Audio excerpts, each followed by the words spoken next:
A Mercer Island man is suiting up for the red, white, and blue this week in a wheelchair. With 10,000 athletes competing, the 20th annual PKG Games in Israel is the third largest sporting event in the world. Mark Spitz and Kerry Strug are among past participants for Team USA. Mike Schiller's journey there is a different kind.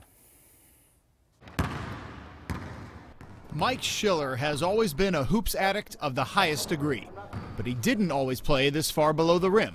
12 years ago, his life started to change. Thought he had a back problem, so he went and got back surgery, and our impression was that that was going to fix everything. Surgery relieved the pain, but not the symptoms. And the doctor says to Don, is your husband always this spastic?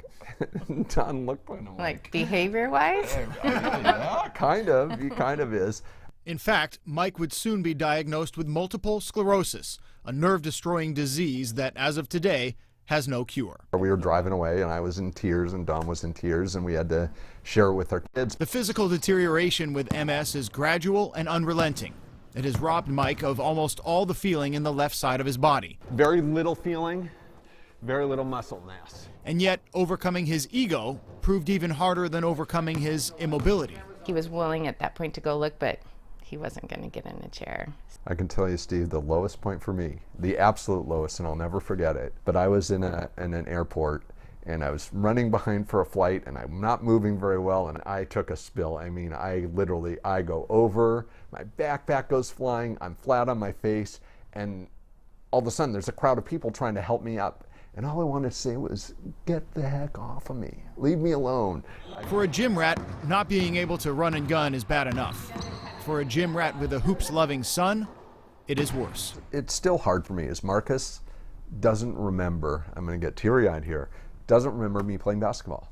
And it hurts a little bit to know that he never got to see that part of me. It's been hard just because I know if I was in his shoes when I'm older, that'd be the hardest thing for me, not being able to play sports with my kid.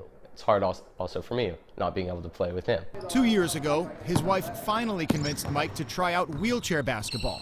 And wouldn't you know it, the moment he started bleeding was the moment he started believing. My chair and I went over, and my head split open, and got a nice, number of stitches here.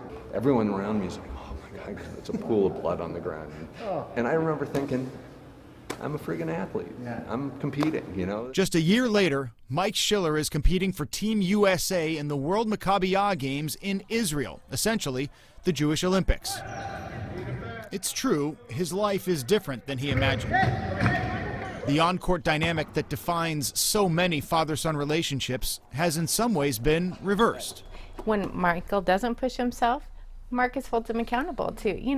Sorry, you don't get any free pass just because you're in a wheelchair. Of the biggest things I've learned from watching him is how to face adversity head on. It wasn't a matter of just saying, oh, I've got MS, my life is over, or I'm giving up. We continue to fight. I want them to see that even with basketball, that I'm not giving up, I'm continuing to fight.